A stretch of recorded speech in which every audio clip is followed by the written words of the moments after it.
Quero soltar o meu pensamento e seguir. Olá, aqui é Murilo Altafini, cantor e compositor, estudioso de meditação, autoconhecimento e espiritualidade desde os meus 14 anos e compartilho com você aqui essas ideias neste podcast chamado Medite Bem.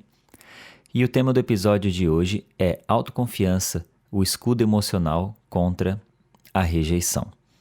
Imagina comigo, se você entra em um aplicativo de encontros e é rejeitado, como você se sente? Faz uma tentativa de emprego, é rejeitado, ou estava em emprego e é mandado embora. Imagina uma situação aí em que você se sentiu rejeitado, menosprezado. A rejeição ela pode doer tanto que pesquisas demonstram que as mesmas áreas cerebrais da dor física são ativadas. Pesquisadores da Escola de Medicina da Universidade de Michigan descobriram que o nosso cérebro libera analgésicos naturais da mesma forma quando temos dor física. São substâncias químicas, os opioides, que são liberados nos espaços entre os neurônios para amortecer os sinais da dor. Assim, é possível cogitar a hipótese de que alguns casos de fibromialgia têm como pano de fundo emocional a rejeição. Assim como a desconfiança subtrai as conexões, as ligações entre as pessoas e internamente afeta nossos corpos, o etérico e o físico, no sistema músculo-esquelético. E por isso, muitas pessoas são acometidas pelas típicas doenças que envolvem os ligamentos, justamente por emocionalmente ter problemas de rejeição e conexão com as outras pessoas. Mas esse sentimento ele não nasce somente daquilo que nós entendemos como rejeição de uma forma simplista. Vamos aprofundar um pouco mais. Existe uma emoção de rejeição que se expressa através do que nós chamamos de frustração. Então, é um pensamento recorrente que fica na mente dessas pessoas, dizendo assim, não sou capaz. Isso fixa a mente na crença de que ela não é boa o suficiente, de que você não tem competência suficiente, certo? Ao lado disso vem também uma dor da inutilidade. A pessoa acredita ou alimenta pensamentos e sentimentos de sou insignificante e vive então essa síndrome do sou imprestável, não sei o que fazer, não sirvo para nada e não sei qual é a minha missão aqui. E aprofundando um pouco mais, entra então o sentimento de indignidade, que é um sentimento de pensar assim, não sou digno, eu não mereço. É um vazio a respeito do seu valor pessoal e das razões de existir na vida. Então fica se sentindo amordaçado pela falta de sentido de viver e por acreditar que não merece viver as coisas boas que a vida tem para oferecer. Junto disso, como sintoma social, vem a desconfiança, que é uma descrença com o próximo. A pessoa acredita ou diz assim, está difícil acreditar em alguém e se sentir acolhido afetivamente. E então, para quem já se sente rejeitado, esse quadro se agrava. A desconfiança é resultado de não confiar em si, em primeiro lugar. E quem sofre com a síndrome do impostor, de se sentir falso diante do que está fazendo e construindo na vida, é um efeito desastroso de autoabandono. Como pode ser doloroso reconhecer isso, todos nós adotamos algum tipo de fuga, e muita gente adota a fuga de transferir essa desconfiança para os outros. E então ela se manifesta de 3 formas, com a acusação, a cobrança e o julgamento, onde a gente recrimina e acusa o outro como mecanismos de aliviar essas tensões interiores. Pela falta de confiança em si, passa a expressar um sintoma de desconfiança nos outros.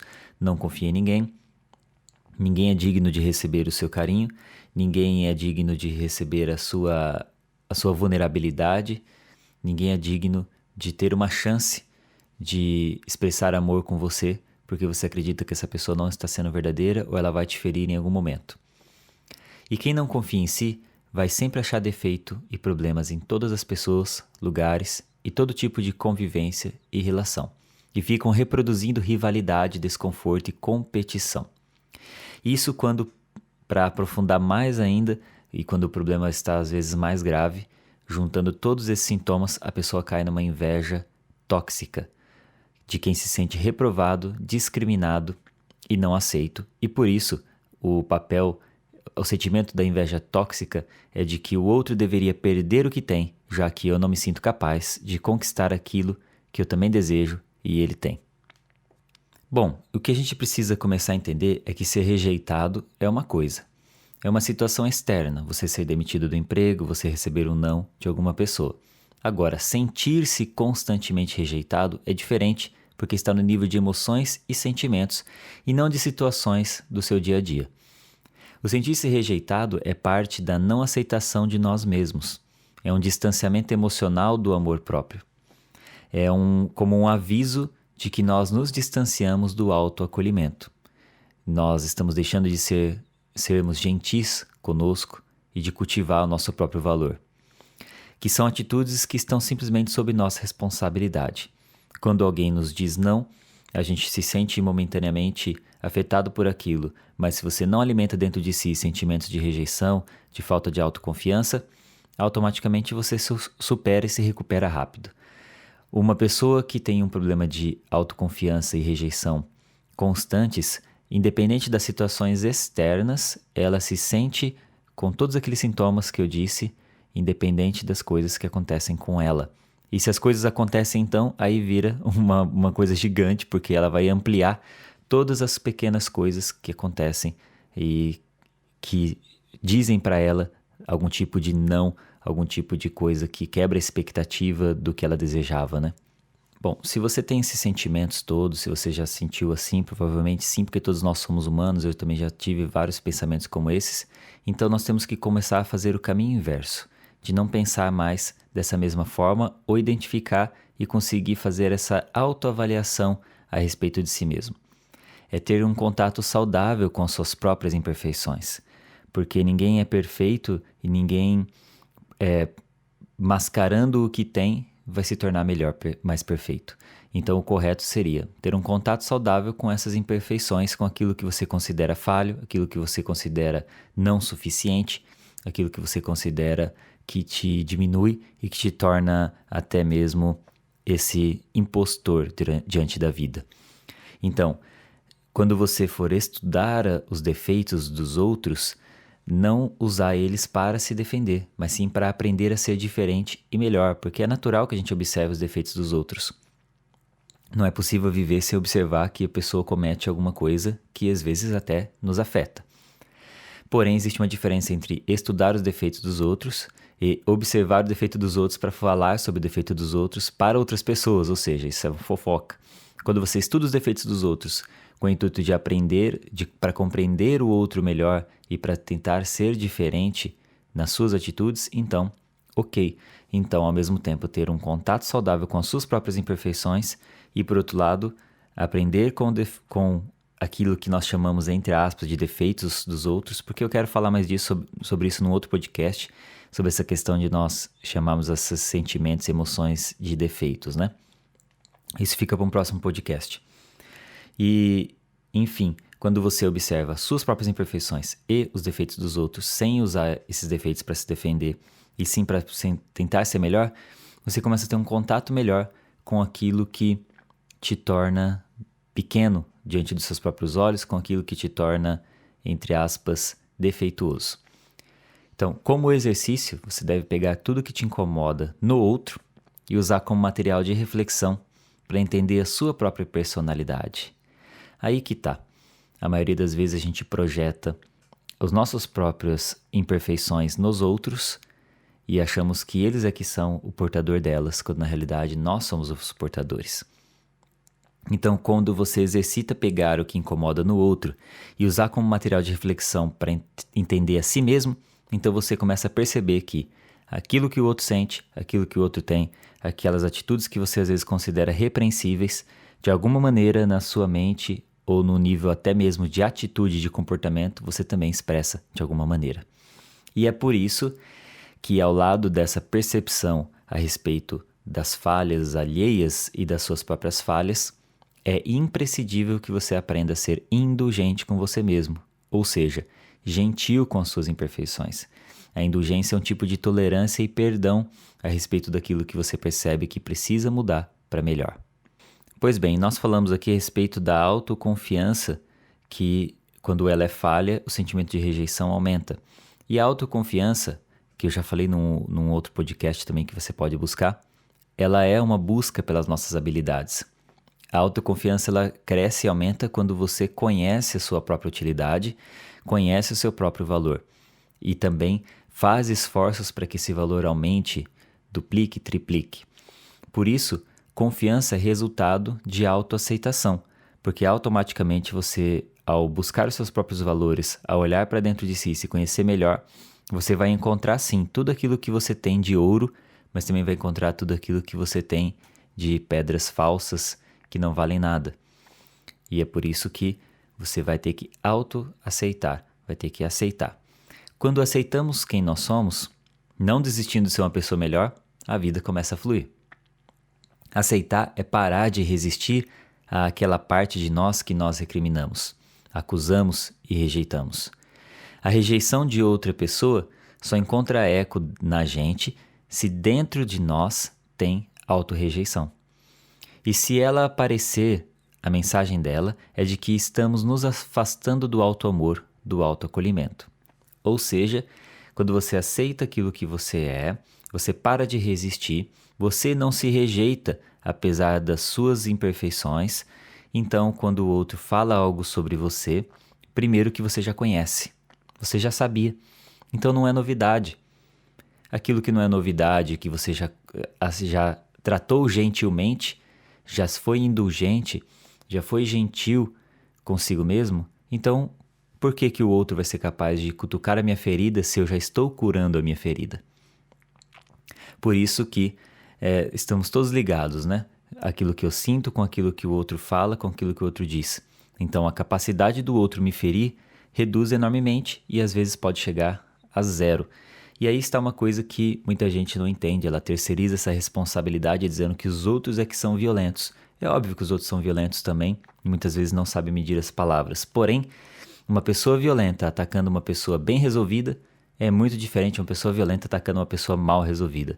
É muito simples e muito fácil de observar que a pessoa mal resolvida vai sofrer enormemente as consequências da violência do outro. Enquanto a pessoa bem resolvida, muitas vezes, pela sua autoconfiança, pela sua autoaceitação, pelo seu autoconhecimento, ela vai até mesmo ser capaz de se defender com classe, se defender com inteligência, se defender sem ser tão violento quanto o outro foi. Então, entendendo tudo isso, fazendo uma autoanálise, começando a aplicar esses conceitos na sua vida, eu te convido também para mentalizar algumas frases, para acrescentar isso nas suas meditações, nas suas visualizações, mas que você faça também essa mentalização com sentimento, buscando a emoção, buscando a visualização real daquilo e indo atrás para que isso se torne real de verdade. Não vai bastar que você repita simplesmente as palavras e elas se tornem vazias para você. É preciso buscar a execução delas na prática do seu dia a dia. Porém, se a sua mente está muito poluída, fica difícil executar aquilo que nem passa pelas suas ideias.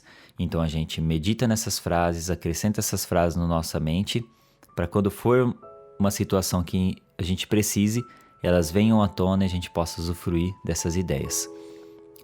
Então, as frases são as seguintes: eu me aceito como sou.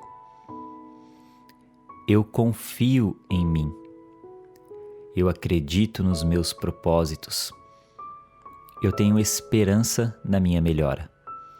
Eu me acolho e me amo profundamente. E você pode fazer isso se tocando, se abraçando, respirando fundo,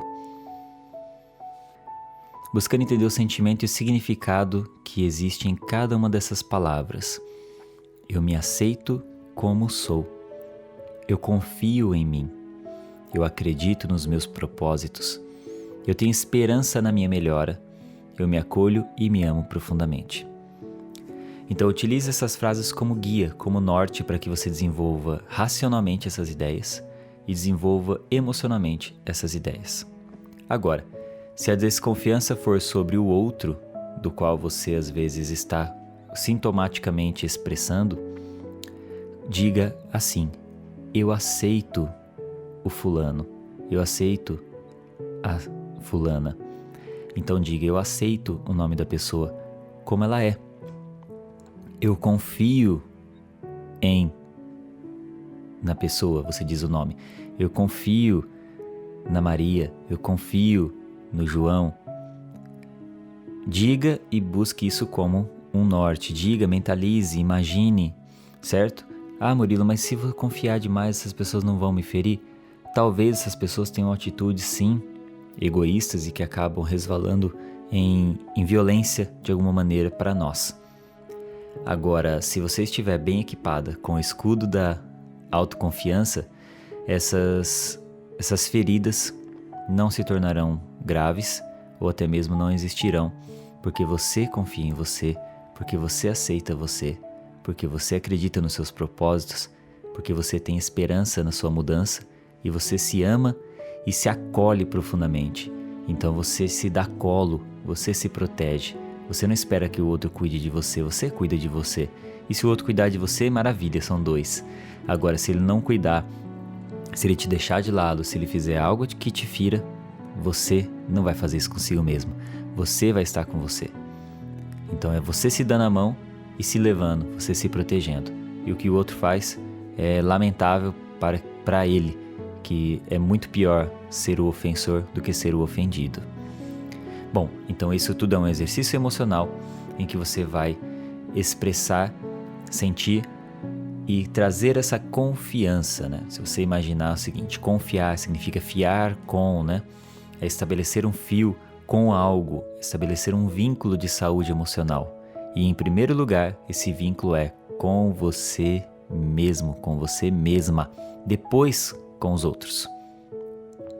Se você confiar em você, o outro perde todos os poderes. A confiança em si e nas pessoas são poderosos escudos de proteção da sua alma. Bom, espero que você tenha gostado do podcast de hoje. Entre no grupo do WhatsApp do Medite Bem, onde eu sempre mando novidades, meditações guiadas, e é por lá que eu vou divulgar sempre quando houver as inscrições abertas para o curso e para a comunidade do Medite Bem. E além do grupo do WhatsApp, você também pode me adicionar no Instagram, que é Murilo Altafine, Murilo com 2 L's, Altafine, certo? Então adiciona lá para você também ficar sabendo das novidades, dos lançamentos de músicas e também mandar suas sugestões de temas. Beleza? Espero que você fique em paz. A gente se vê no próximo episódio, na próxima semana. Tchau, tchau. Até mais. E sonhar. Quero um rio de águas tranquilas, sentir a força do sol matinal, abrir os braços ao sopro da brisa. Quero da vida o suor e o sal. Quero escutar passarinhos cantando, sentir o beijo da nova estação. E se perguntarem aonde eu vou e quando, responderei: sigo o meu coração.